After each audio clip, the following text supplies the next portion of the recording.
India and Israel, two ancient civilizations rooted in history yet propelled by prophecy, are rising again. Their rebirth is not accidental. It was spoken in shadows long before it appeared in the realm of flesh and blood. It began with partition and dispersion, with exile and return. India severed at birth, its body torn in two, bleeding from wounds it never asked for. And Israel, reborn from the ashes of death, scattered among the nations, yet called back to the land of its fathers, the earth and the sea. They're called back to the land. They're born again to be said, we are the sponge that was buried by the cult and the sword and the whip and the coin. They were buried with him. They were buried with him. They were called to live. They were called. They were called to live. And now, in a moment the world barely recognizes, these two nations have entered into an unspoken covenant, not declared on paper or announced in the halls of global power, but written in the patterns of time, bound by a mystery older than empires, deeper than borders.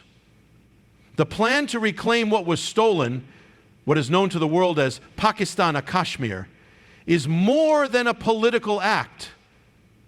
It is the unfolding of a restorative force, a covenant of restoration. Long ago, territories were seized not only by sword but by deception. Maps were redrawn, not by truth, but by treaties born of betrayal. In 1947, when India stood as a new creation, carved from the remnants of empire, it was promised the right to integrate its princely states, including Jammu and Kashmir. But treachery struck. Tribal raiders, aided by Pakistan, crossed into Kashmir, and blood was spilt. It was not a war of ideology alone, but of possession, of dominion. India responded, fought back, and saved much. But a portion was left behind, taken by force and declared as Pakistan's own. But no true foundation can be built on theft, and no peace can last if it is founded on a lie. The land known today as POK is not merely disputed, it is suspended in a state of unfinished judgment. It is a territory in waiting, waiting for justice, waiting for return. The powers of the world may speak of ceasefires and dialogues, but some matters are not settled by words. Some wounds do not close until what was taken is returned. And there are moments when history stands still, when the clock ticks not with time, but with destiny. And now that moment draws near. India has watched and waited, for decades silent, restrained, bound by the chains of diplomacy. But the silence is ending. The restraint is loosening, and the covenant is awakening. A covenant not of vengeance, but of restoration. A covenant that says what was taken must be given back. A covenant that burns in the hearts of a nation that has waited too long. And Israel, it knows this covenant well. It too once lost its land. It too once was scattered. And in 1967, in 6 days, it reclaimed what the world said it could never take again: Jerusalem. The rest of the world said what was taken was not burnt in Jerusalem. The world opposed it, the powers objected, but the covenant spoke louder than politics. And what had been denied was reclaimed. India has seen this pattern and it has not forgotten. The partnership between India and Israel is not merely about weapons or trade. It is about shared identity. One nation rose from exile. The other was born in fire. One guards its homeland with the vigilance of the prophets. The other seeks to heal a wound that has festered for generations. And together they stand as witnesses that when a land is stolen and a people remember, the time will come when the scroll is unsealed and justice rides forth. There are whispers now movements in the unseen, troop deployments near the border, infrastructure being laid like tracks for a train that is coming whether the world is ready or not. Drones fly silently over mountain passes. Satellites scan ridges and valleys where battles once raged and may rage again. And in the command centers of Delhi and Tel Aviv, maps are marked not just with coordinates, but with intention. Because the time is near when reclamation is not a hope, but a plan. And that plan is not reckless. It is calculated, patient, forged in the fires of strategy and sacrifice. But underneath it all is something deeper, the ache of the land to return to its rightful place, the call of justice that has been silenced for too long. Do not mistake this for imperial ambition. It is not about expansion. It is about completion. The covenant of restoration is not driven by pride, but by truth. And truth, once awakened, does not sleep again. It stirs in the hearts of soldiers, in the prayers of mothers, in the silence of those whose fathers fell, defending a line that was never meant to be permanent. And this truth declares that the occupation of Kashmir's northern territories by foreign forces is not a matter of agreement, but of delay. A delay that is ending, a waiting that is concluding. And when the moment comes, it will come like a sudden storm, unexpected by the world, but foreseen by those who have discerned the times. For the land groans under injustice. Its rivers cry out with memories. Its stones bear witness to battles fought and lives lost. And now it waits for the return of its voice. The covenant of restoration is not an invention of modern man. It echoes from ancient days. When Israel's land was taken, it was foretold that it would one day return. When India was torn, a fire was lit that has never gone out. And the alliance between these two nations is not just geopolitical. It is prophetic. It is the alignment of nations that understand loss and therefore understand the power of recovery. So what does the world see? It sees cooperation. It sees development. It sees alliances. But what it does not see is the hand beneath the surface, the writing on the wall, the shaking of borders. For POK is not merely a territory. It is a symbol of unfinished business, a symbol of a war that never truly ended. And soon it may become the stage upon which the covenant of restoration is fulfilled. The return of what was lost, the reclaiming of what was stolen. Not with rage, but with righteousness. Not with tyranny, but with truth. This is the hour of reckoning. The nations may not be ready. The powers may object. But when a covenant begins to move, when the voice of destiny begins to thunder, no wall can stand against it. No alliance can silence it. For it is written, what was taken in darkness will be returned in light. What was claimed through treachery will be restored through truth. And when that day comes, it will not be the end, it will be the beginning. The beginning of a healing, the end of a fracture, the completion of a promise made not by men, but by the forces that govern the rising and falling of nations. A covenant now awakened. A restoration now underway. Behind the veils of public diplomacy, beyond the handshakes and ceremonial visits, lies an alliance not declared openly, but forged in the quiet fire of necessity. India and Israel, bound by separate geographies yet converging destinies, have entered into something far greater than a partnership of convenience. This is not a mere alliance of states. It is a convergence of missions, a synchronization of purpose. And though the world sees fragments, joint exercises, signed agreements, cooperative defense deals, what remains hidden is the true depth of this union, a secret alliance forged in the silence. designed not only to counter threats, but to fulfill a vision long awaited. The plan to reclaim POK is not formed solely in Indian minds. It has been shaped in shared war rooms, coded communications, satellite constellations that float above the Himalayas unseen. For in the back channels of Tel Aviv and New Delhi, a map is being drawn, not for conquest, but for reclamation. A strategic masterpiece, conceived not in haste but in patience, not in noise but in whispers. Israel, small in size but mighty in will, has long mastered the art of silent warfare. Precision is its weapon, intelligence its bloodstream, survival its code.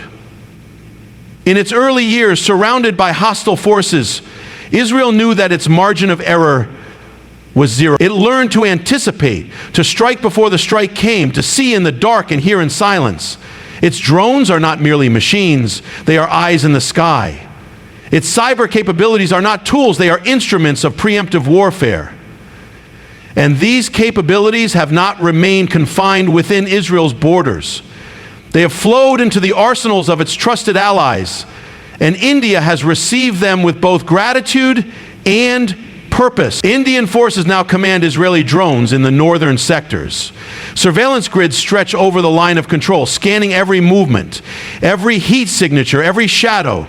Real-time intelligence is no longer a wish. It is a daily reality.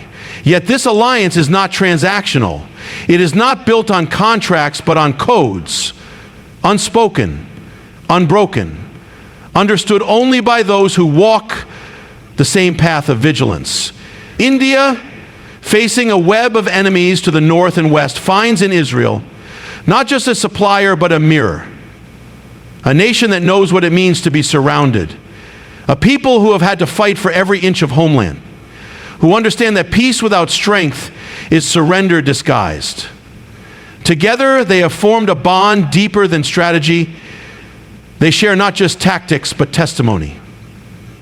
The experience of betrayal, the resolve of resistance, the vision of sovereignty. This secret alliance moves without fanfare.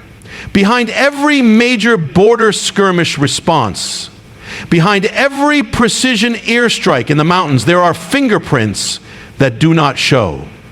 Codes written in Hebrew, translate into action, executed in Kashmir.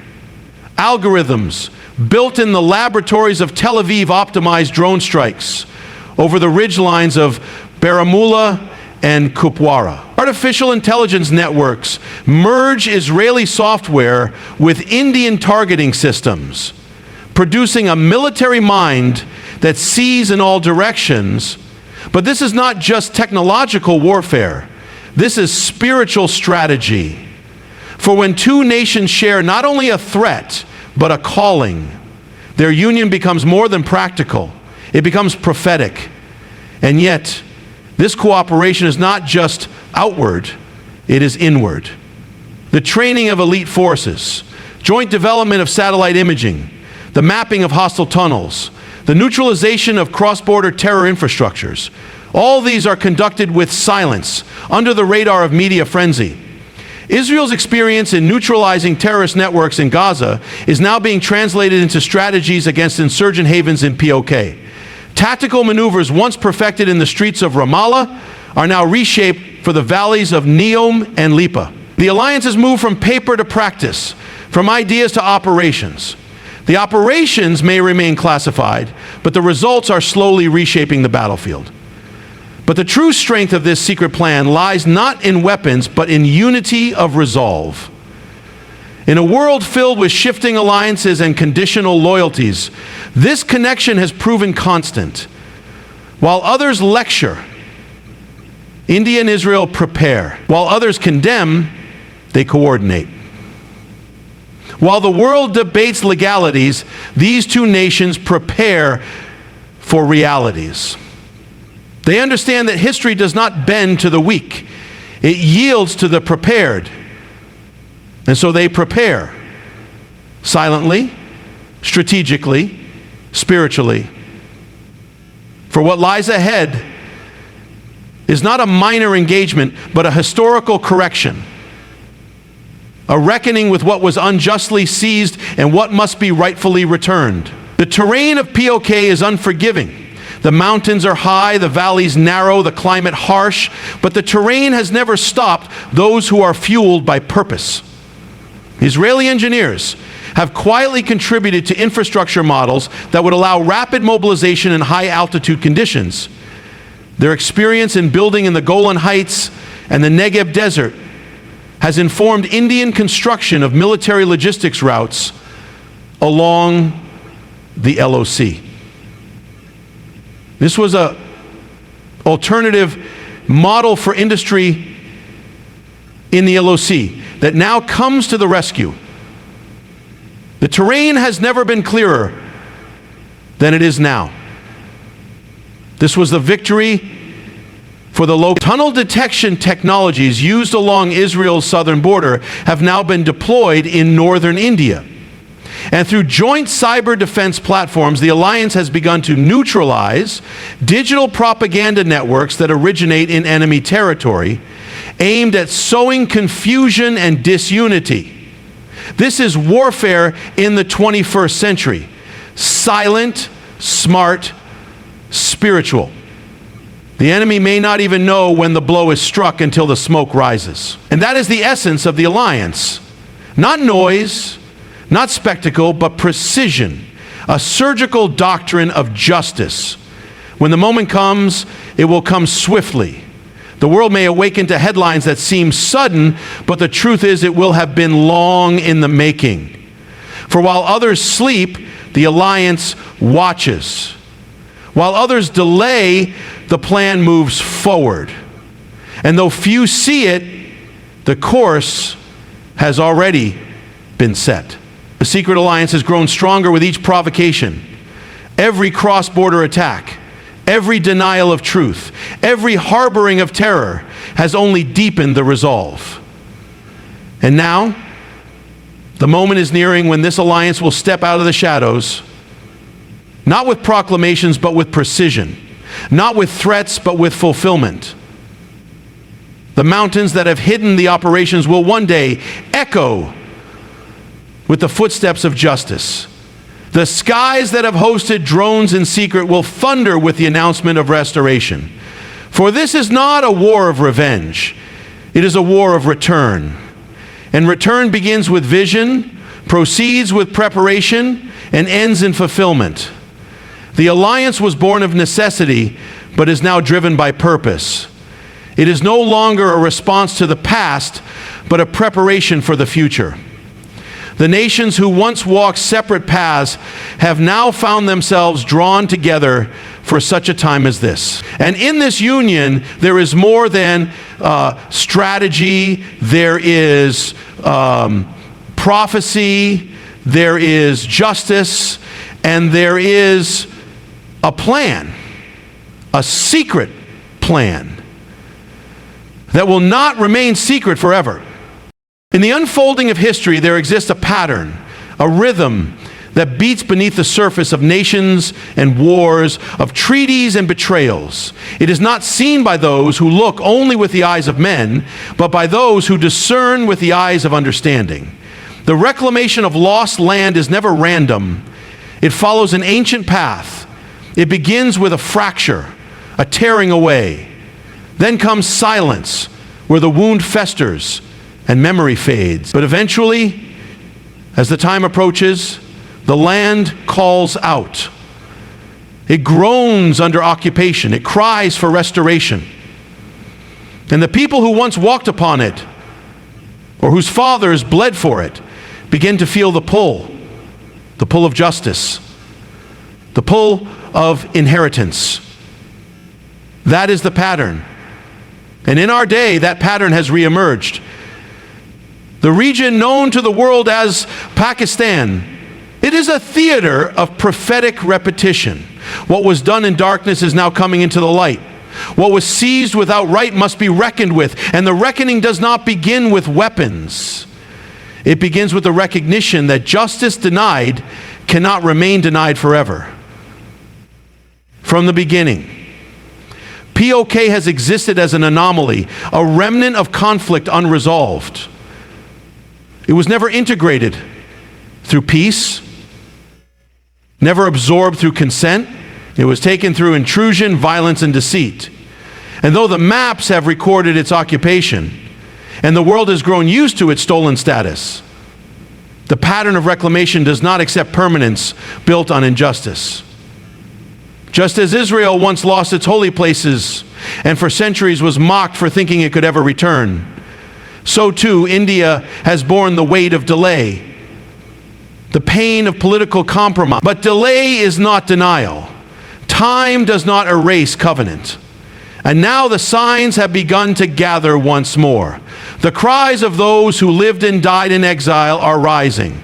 The mountains that bore witness to the invasion are trembling again, for the ancient pattern has been awakened. And when it is awakened, it does not go back to sleep. History is filled with such moments. Jerusalem was taken by Rome, desecrated, and for generations it lay in the hands of strangers. But then came a moment when, against all odds, in defiance of all reason, the city returned to its people. Not through diplomacy, not through compromise, but through the fire of battle and the hand of providence. That moment was not simply a military victory, it was a fulfillment of a prophetic cycle. What had been lost through judgment was returned through redemption. And in that moment, the people understood. They were not reclaiming land, they were reclaiming identity. In the same way, the movement to reclaim POK is not about revenge or retribution. It is about the restoration of something sacred, the restoration of integrity, the restoration of unity. India stands now at the threshold of that same cycle. What began in loss may end in restoration. The early years of the Republic were marked by wounds, partition, invasion, betrayal. The scars have remained visible in every line of control, every cross-border skirmish, every family separated by arbitrary borders. But the pattern says this: when a nation remembers, and when that remembrance turns into resolve, the land begins to respond. What was frozen begins to thaw. What was locked begins to shift. And the indicators are now too many to ignore. Infrastructure projects inch toward the mountains. Highways are built not merely for traffic, but for troops. Strategic tunnels and border bunkers are no longer reactive. They are preparatory. Because the plan is not just military, it is prophetic. It is not about launching war. It is about finishing what was interrupted, completing what was only partially defended. And just as every prophetic restoration is opposed by powers that fear its fulfillment, so too this movement faces resistance. The global community, which long grew comfortable with the status quo, now trembles at the thought of disruption. They speak of escalation, of peace, of maintaining balance. But balance built on injustice is not peace, it is delay. And delay cannot hold back destiny. The pattern shows that when the moment of return draws near, the world will resist, but the land will not. The land will welcome its true stewards. The mountains will recognize their rightful guardians. And though the process may come with struggle, the end will be peace, not imposed, but restored. This is not theory. This is not mere ideology. It is the echo of something deeper. There is a reason why the region of POK has remained unstable for decades. It is because the wound was never healed. It is because the occupation was never ratified in righteousness. And so the land rejects it. Terrorism festers there. Foreign manipulation thrives there. The land itself resists the foreign flag. And the people, both within and beyond, know it. They may not say it openly. They may fear the consequences. But the truth is felt in every vibration of unrest. The land is unsettled because it awaits restoration. And now, India prepares not only with arms, but with clarity. The speeches are changing. The rhetoric is sharpening. The red lines are being erased and rewritten. For the prophetic pattern always begins with vision. And when vision comes, action follows. The veil is lifting. The false borders are being questioned. And behind it all is a force older than governments, a force that calls for restitution. The time will come when the borders will shift, not through accident, but through resolve. When that moment arrives, the world will say it was sudden, but it will not be sudden. It will be the end of a cycle that began long ago. It will be the fruit of years of patience, provocation, and preparation. The prophetic pattern always ends the same way, with return. When Israel reclaimed its capital, it did so in 6 days.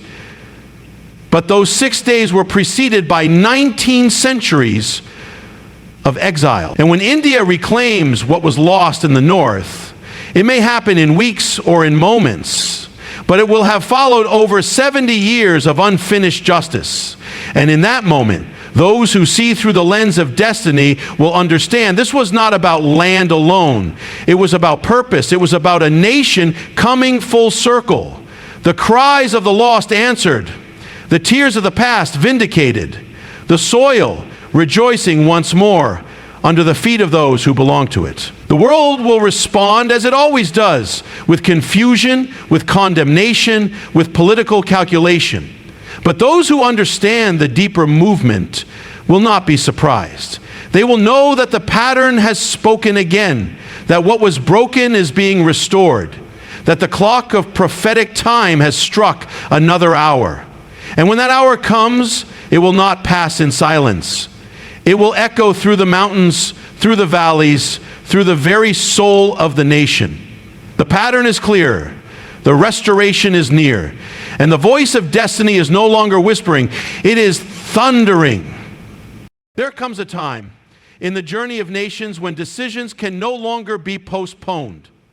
When the weight of compromise, the fatigue of waiting, and the dull ache of injustice become unbearable. When the moment demands that a line be drawn, not on paper, but in resolve. That time is near. For decades, the issue of Pakistan-Occupied Kashmir has been manipulated, ignored, and frozen beneath layers of diplomacy and distraction. Yet even the deepest snow melts. Even the hardest silence is eventually broken. The story of POK is not just one of disputed borders. It is one of interrupted destiny. It is the final chapter of a tale that began with partition, but was never allowed to end. That chapter now approaches its conclusion, not through ambition, but through necessity, not through hate, but through history reaching for balance. For there are times when restoration is not an option, it is a mandate. India, vast in spirit and vision, has endured what few nations would. It has tolerated the occupation of its own territory, the violation of its sovereignty, and the martyrdom of its soldiers, with a restraint that has puzzled even its enemies. But patience, though noble, is not eternal. The blood of her warriors spilled upon the ridges and rivers of the north speaks louder with each generation. The promises made to her people, the commitment to protect every inch of land, to honor every sacrifice, cannot remain unfulfilled. Justice deferred is justice denied, and denial, when stretched too far, snaps back with the full force of truth. The truth is this: POK is not just occupied land. It is bleeding land. It is crying out, not only for liberation, but for remembrance.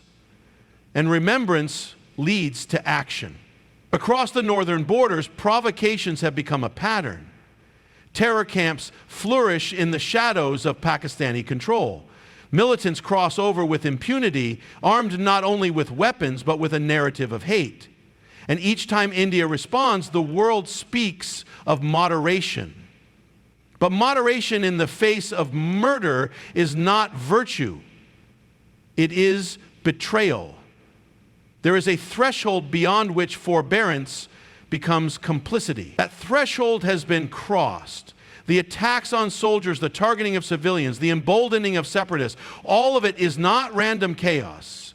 It is coordinated, calculated, deliberate, and it is designed not merely to harm India's people, but to weaken her will.